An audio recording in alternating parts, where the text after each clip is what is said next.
இன்னைக்கு ஒரு சந்தோஷமான விஷயம் நடந்திருக்கு. அதான் நம்ம எல்லாரும் கூட ஷேர் பண்ணிக்கலான்னு இந்த ஒரு வீடியோ. பாருங்க. தென்னை பாலை விட்டுருக்கு பாருங்க. பொதுவாகவே தென்னை பாலை விட இதில் என்ன சந்தோஷமான விஷயம்னு கேட்டிங்கன்னா, இந்த தென்னை பூச்சி பிடிச்சி அந்த குருத்து தீ போல் கருகிடுச்சு. நம்ம தீ எப்படி கொளுத்தி வச்சு எப்படி இருக்கும் அந்த மாதிரி கருகிடுச்சு. அதோட நாங்கள் அந்த குருத்தை வெட்டிட்டு அதில் உப்பு மஞ்சள் ரெண்டையும் கரைச்சி ஊற்றி இந்த குருத்து வந்துருச்சு. இந்த குருத்து ஒரு 2 மாதத்தில் இப்போ பாலை வந்திருக்கு. இது ரொம்ப சந்தோஷமாக இருக்குது எங்களுக்கு.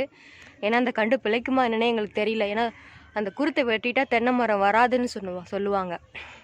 அதனால் எங்களுக்கு பயமாக இருந்துச்சு, இது வருமோ வராதா அப்படின்னு.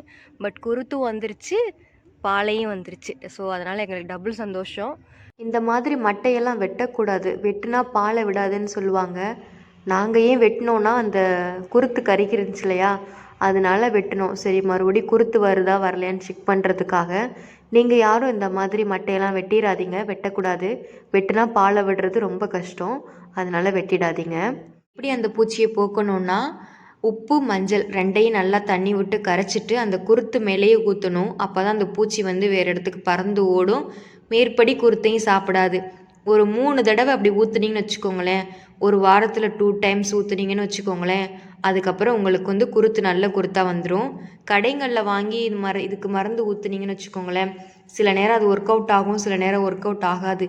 ஏன் இதை நான் சொல்கிறேன்னா, இதுக்கு முன்னாடி ஒரு தென்னங்கண்டை நல்லா வளர்ந்து பாலை விடுற ஸ்டேஜில் என்ன ஆச்சுன்னா பூச்சி விழுந்துருச்சு. நாங்கள் என்ன பண்ணோம், எங்களுக்கு தெரியாதனால கடையில் போயிட்டு வாங்கிட்டு வந்துட்டு எங்கள் அம்மா என்ன பண்ணிட்டாங்க, அளவு தெரியாமல் நிறையா ஊற்றிட்டாங்க. அந்த கண்டு பிழைக்காமல் செத்து போச்சு. ரொம்ப வருத்தமாக இருந்தது. அதனால் நாங்கள் பண்ண மிஸ்டேக்கை நீங்கள் பண்ணிடக்கூடாதுன்றதுக்காக தான் இந்த வீடியோ.